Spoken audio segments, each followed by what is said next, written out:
భూలోకంలో ఏ స్త్రీ కూడా రహస్యాన్ని దాచగలిగినటువంటి శక్తి లేకుండుగాక శపిస్తున్నానన్నాడు. ఏమైంది కుంతి జీవితం? మొదలు తెగిన చెట్టు పడిపోయినట్టు పడిపోతుందా? పడిపోదా? ఎవరి కోసం చేసింది ఇవన్నీ? ఆవిడ ఇది చెప్పకూడదని దాచిందా? ఎలా చెప్తుంది? మీకు కుంతి జీవితం ప్రతి సందర్భంలో ఆవిడ పడిన నలుగుడు నేను చెప్తూనే వచ్చాను మీకు. ఏ సందర్భంలో ఆవిడ చెప్పడానికి అవకాశం ఉంది అసలు ఆవిడికి? ఇంత క్లేశపడి ఏ కొడుకుల కోసం ఆఖరి క్షణం వరకు పరితపించిందో, ఏ కొడుకులు ఇప్పుడు సంతోషంగా ఉండాలి, కర్ణుడు చచ్చిపోయాడని బాధపడకూడదనుకుందో, ఏది రహస్యంగా తన జీవితంలో దాచుకోవడం కాకుండా అగ్నిహోత్రంగా భరించిందో దాన్ని శాపరూపంలో అందరు స్త్రీలకి అన్వయం చేసి ఇది కుంతి వలన వచ్చింది అని లోకానికి తెలిసేటట్టు చేసి ధర్మరాజు కుంతి కీర్తిని ఏం చేసినట్టు? ధర్మరాజే కావచ్చు కాక. ఏమైపోయింది కుంతి శీలం? ఏమైపోయింది కుంతి జీవితం? ఆవిడ గుండెల మీద ఎంత దెబ్బ తగిలుంటుంది? అక్కడ కదుస్తుంది వైరాగ్యం. అది భగవన్ లీల. ఈ మమకారాలు ఎంతకాలం? ఆ వైరాగ్యం రావద్దు. అందుకు అడిగింది. భారతంలో లేదు కానీ భాగవతంలో కృష్ణుడు అడిగింది, యాదవులందు పాండు సుతులందు నాకు మోహ విచ్ఛేదము చేయుమయ్య, ఘనసింధువు చేరిడి గంగభంగి నీపాద సరోజ చింతనముపై అనిశము మదీయ వృత్తి అత్యాదర వృత్తితో గదియగనట్లు చెయ్యగదయ్య ఈశ్వర. శ్రీకృష్ణ యదుభూషణ నరసఖ శృంగార రత్నాకర లోకద్రోహి నరేంద్ర వంశదహన లోకేశ్వర దేవతానీక బ్రాహ్మణ గోగణార్తిహరణ నిర్వాణ సంధాయక నీకున్ మృక్యద త్రుంపవేభవల తల్నిచ్చాను కంపానిధి అంది. కోశవతల పారైవయ ఈ సంసార వ్యామోహం. యాదవులందు పాండు సుతులందు నాకు మోహ విచ్ఛేదము చెయ్యుమయ్యా. నా కొడుకులు నా కొడుకులు నా కొడుకులు నా కొడుకులు అంటకాగే వాళ్ళ కోసం జీవితం అంతా త్యాగం చేశాడు. ఇన్ని కష్టాలు పడ్డా ఆఖరికి వచ్చి శాపం ఇచ్చాడు. ఏది నా జీవితంలో రహస్యంగా ఉండాలనుకుంటున్నానో అది ఇప్పుడు కాదు, తరతరాలు నా పేరు చెప్పుకుని శాపం వచ్చిందని చెప్పుకునేటట్టు చేశాడు. చాలు. బిడ్డల్ని నమ్ముకుని ఇంత కష్టపడి వృద్ధిలోకి వచ్చి పట్టాభిషేకం చేసుకునే ముందు ఆయన నాకు ఇచ్చిన కానుక, అమ్మకిచ్చిన కానుకకి మురిసిపోతున్నాను కృష్ణ, ఇంకొద్దు, ఇంకా చాలు. నాకు మోహ విచ్ఛేదము చెయ్యుమయ్య. ఈ వైరాగ్యం రాకుండా ఎలా తరిస్తుంది? నాకు మోహ విచ్ఛేదము చెయ్యుమయ్య ఘనసింధువు చేరిడి గంగభంగి నీపాద సరోజ చింతనముపై అనిశము మదీయ బుద్ధి అత్యాదర వృత్తితో గదియగనట్లు చెయ్యగదయ్య ఈశ్వర. గంగానది ప్రవహించి ప్రవహించి సముద్రంలో సంగమించడానికి వెళ్ళిపోతుంటే ఒక మహానుభావుడు స్నానం చేస్తాడు. ఆయన స్నానం చేశాడని ఆగిపోదు. ఒక ముళ్ళకంప వీపు చీరుతుంది. అది చీరిందని బాధపడి నిలబడదు. ఒక దౌర్భాగ్యుడు మలమూత్ర విసర్జన చేస్తాడు. అవమానించాడని నిలబడిపోదు, ప్రతిస్పందించదు. ఒకరు పసుపు కుంకం వేస్తారు, పొంగిపోదు. తాను సముద్రంలో కలిసిపోయే వరకు ప్రయాణం చేసి వెళ్ళి అవమానాలకు మానాలకు అతీతంగా తన జీవిత ప్రయోజనాన్ని సాధించుకున్న గంగభంగి ఇవన్నీ పక్కన పెట్టి ఇక నాకు యాదవులందు పాండవులందు మోహ లతలు తెగిపోయి నీ వైపే నా బుద్ధి నిలబడేటట్టుగా కృష్ణ అనుగ్రహించు అంది ఆవిడ. ఇక్కడ లేదు, భారతం కాదు, నేను భాగవతంలోంచి కలిపి చెప్తున్నాను. కాబట్టి జీవితాలు ఎలా ఉంటాయో భారతం వడగట్టి చూపిస్తుంది. అది కుంతి జీవితం అంటే. పాపం ఇంత మాట పడింది తల్లి. పడి ధర్మరాజు ఇచ్చినటువంటి శాపాన్ని అంగీకరించింది. సరే, తర్వాత ఏదో ధర్మరాజు గారికి పట్టాభిషేకం అయింది. అయిన తరువాత ధృతరాష్ట్ర మహారాజు గారు కొంతకాలం అయిన తర్వాత నేను ఇంకా తపస్సు చేసుకోవడానికి వెళ్ళిపోతాను అరణ్యాలకి, ఇక నేను ఇక్కడ ఉండను అని చెప్పి నిర్ణయం చేసుకున్నాడు. చేసుకుని అరణ్యానికి వెళ్ళిపోవడానికి ఆయన సిద్ధపడుతున్నటువంటి తరుణంలో ధర్మరాజు గారు వచ్చి, నువ్వు వెళ్ళడానికి వీల్లేదు, పెద్ద తండ్రివి, అంధుడవు, నువ్వు వెళ్ళిపోతే ఇక్కడ నేను ఎలా ఉండగలను? నువ్వు ఒక్కనాటికి వెళ్ళడానికి వీల్లేదు, నువ్వు అంతఃపురంలోనే ఉండాలి, నీకు కావలసినటువంటి శుభకార్యాలన్నీ చక్కగా నిర్వహించుకో, దానాలు చేయి, ధర్మాలు చేయి, సమారాధనలు చేయి, ఏది కావాలంటే అది చెయ్యి, అసలు యథార్థమునకు నువ్వు రాజు, నేను కాదు అని ఎంతో ప్రాధేయపడ్డాడు. చెప్పినప్పటికీ కూడా ధృతరాష్ట్ర మహారాజు కొంతకాలమే అంతఃపురంలో ఉండి ఏదో కొడుకులకు చేయవలసిన శ్రాద్ధ కర్మలు పూర్తి చేసి తదనంతరం గంగా తీరానికి బయలుదేరిపోతానని గాంధారితోటి సంజయుడితోటి కలిసి బయలుదేరి వెళ్ళిపోతున్నాడు. ఆ బయలుదేరి వెళ్ళిపోతున్న సందర్భంలో ధర్మరాజు గారు ఆక్రోశం తట్టుకోలేక గబగబా కుంతీదేవి దగ్గరికి వచ్చాడు.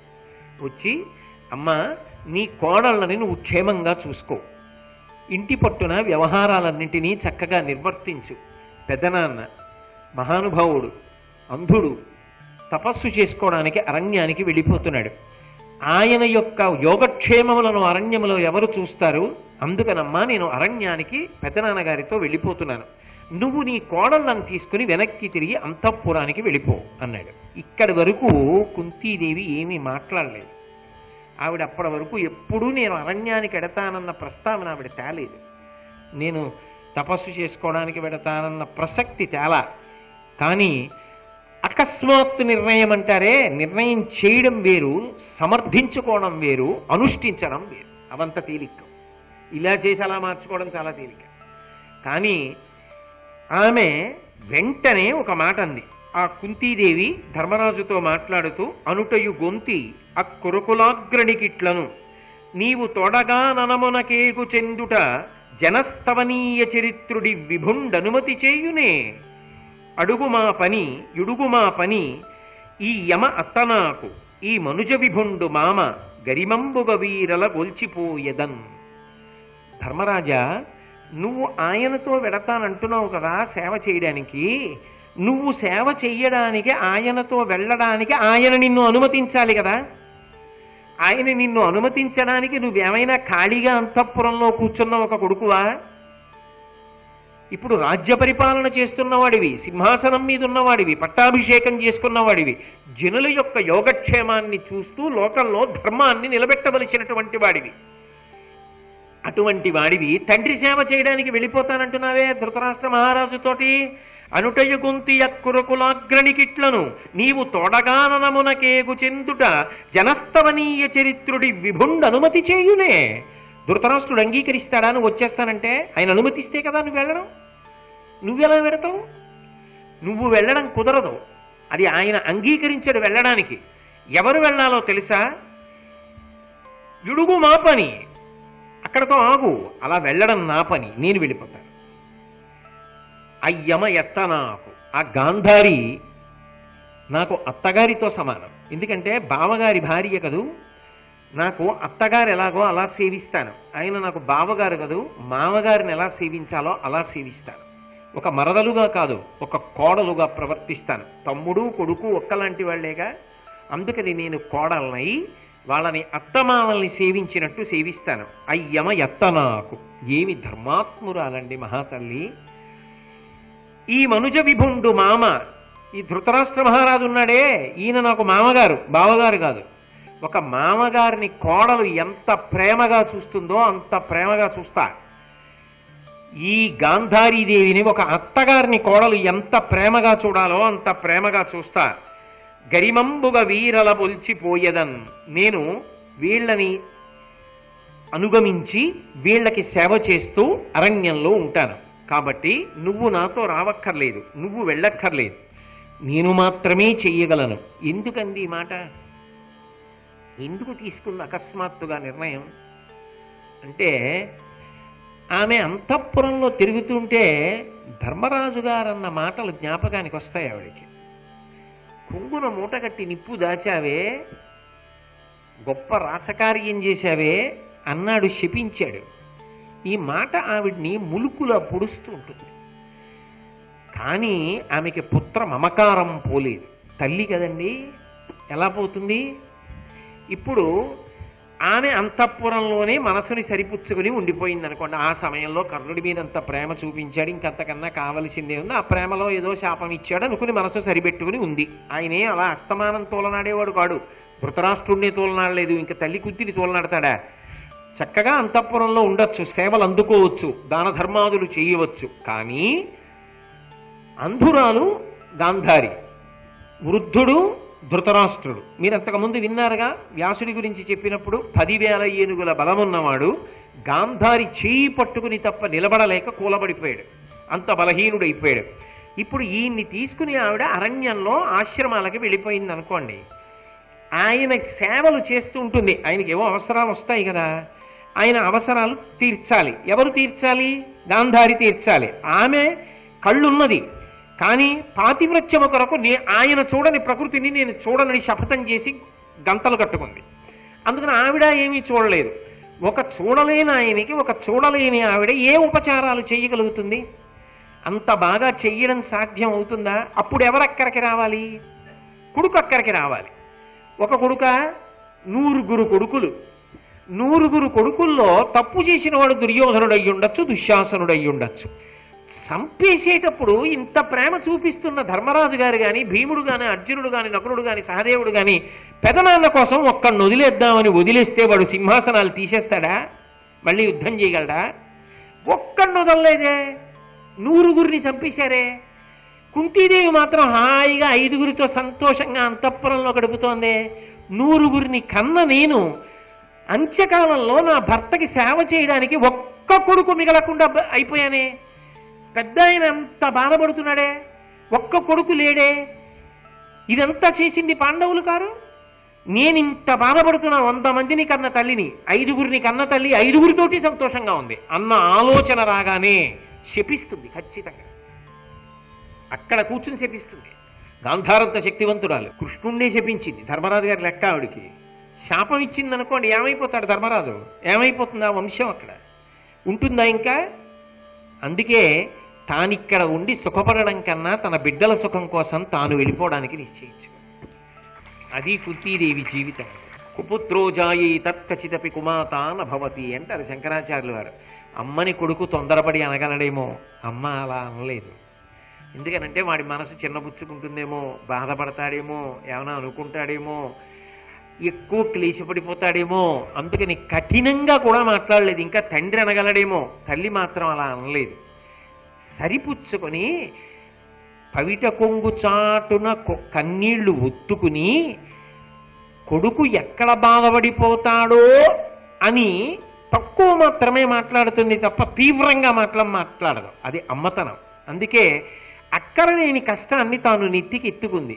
పాండవులకు ఐశ్వర్యాన్ని వదిలిపెట్టింది, తాను అరణ్యవాసాన్ని ఎంచుకుంది. ఈ మాట చెప్పిందనుకోండి పాండవులతోటి, అయ్యో అమ్మనిలా అన్నామే, బతుకంతా కష్టమే అమ్మకి. ఆవిడ సుఖపడింది ఎప్పుడు? మన కోసం కష్టంతోనే వెళ్ళిపోతుంది ఆవిడ జీవితం. అన్నది వాళ్ళని సుఖంగా ఉండడానికి కారణం అవుతుందా? వాళ్ళు సంతోషంగా ఉంటారా అప్పుడు? అందుకే ఇది తనకి సంతోషం అని చెప్పాలి. ఇది నాకు చాలా గొప్ప అవకాశం అండి అని మాట్లాడాలి. అలా మాట్లాడింది తప్ప ఎక్కడా కూడా మీకోసం నేను వెళ్ళాలి తప్పదన్న భావన కానీ, రేపు గాంధారికి ఆ భావన రాదా అన్న మాట కానీ పైకి తేల.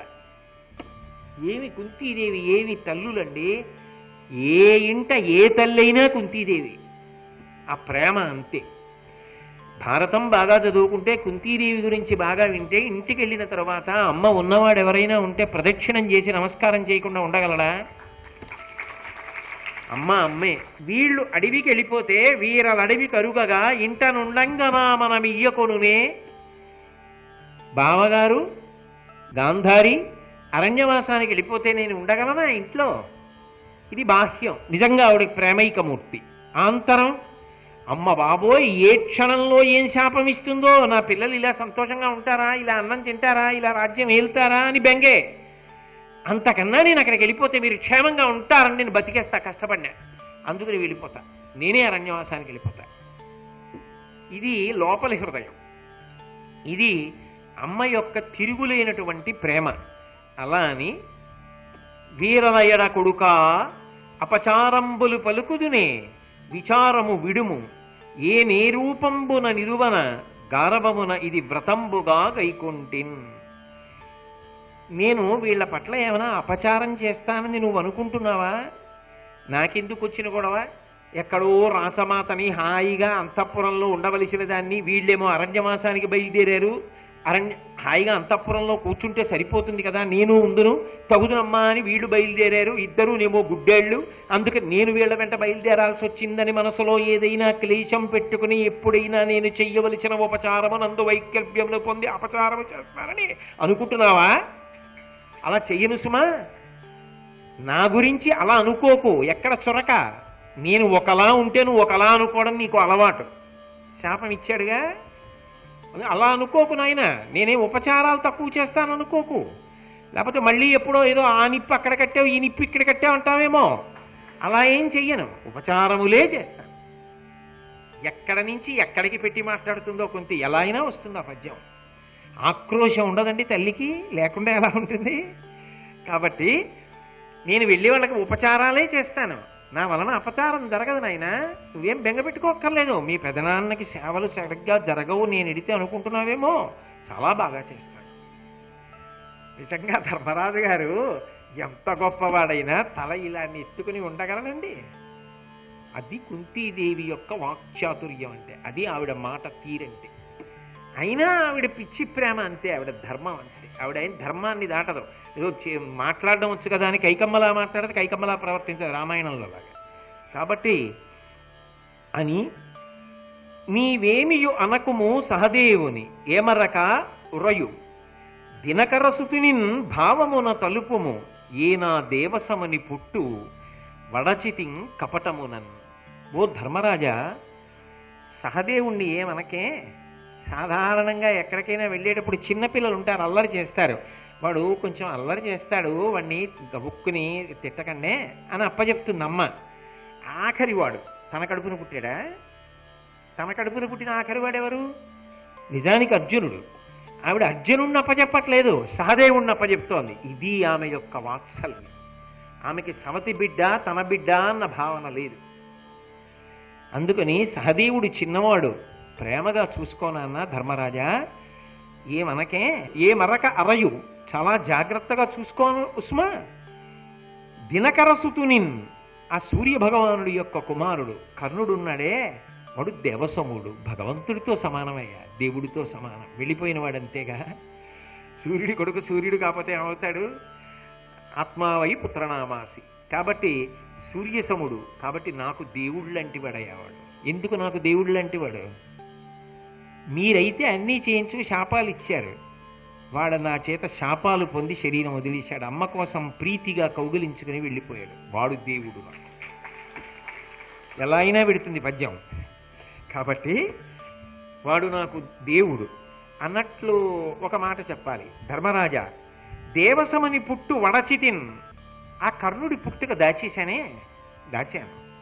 కపటమునన్, వంచనతో దాచాను. చాలా ధర్మరాజా, ఎందుకు ఈ బాధుడు? అస్తమానం నేను చెప్పాలా? ఎవరి కోసం ఆ రహస్యాన్ని దాచానో, ఏ కారణముల చేత దాచానో అర్థం చేసుకోకుండా ప్రవర్తించావే. నీ దృష్టిలో నేను వంచనతో కదా దాచాను, అలాగే అనుకో. వంచనతోనే దాచాను, తప్పక దాయవలసి వచ్చిందని ఆవిడ విడుతూ అనలా. నీకంతే అర్థమైనప్పుడు నేను అంతే చెప్తాను. వంచనతో దాచానయ్యా ఆ కర్ణుడి పుట్టుక. దేవుళ్ళు అంటే వాడు. కానీ పుత్ర వ్యామోహం వదల్లా అరణ్యాలకెడుతోంది. అది విచిత్రం. ఇన్నన్నా కూడా అని, అది పాపము దానికి నా మది నిప్పుడు వగతు విమల మానస, ఆ కీడు తొలంగునట్లుగా సత్పదార్థ దానములు చేయు తాత్పర్యమునన్. అది పాపమే.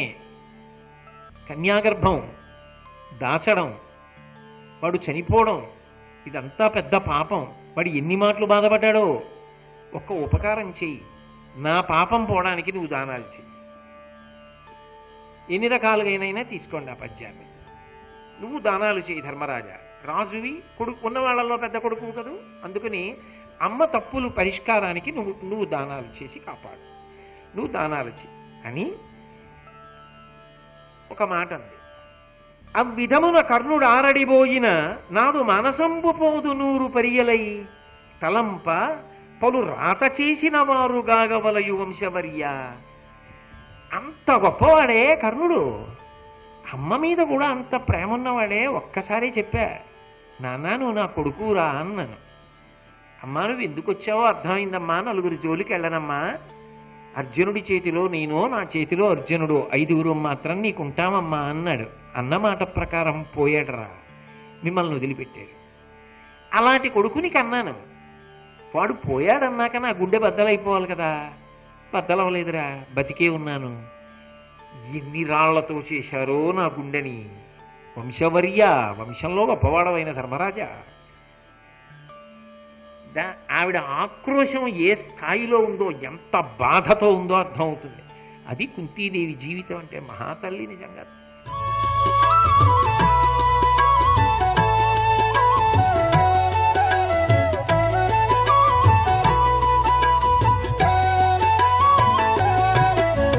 సర్వం శ్రీ ఉమామహేశ్వర పరబ్రహ్మార్పణమస్తు.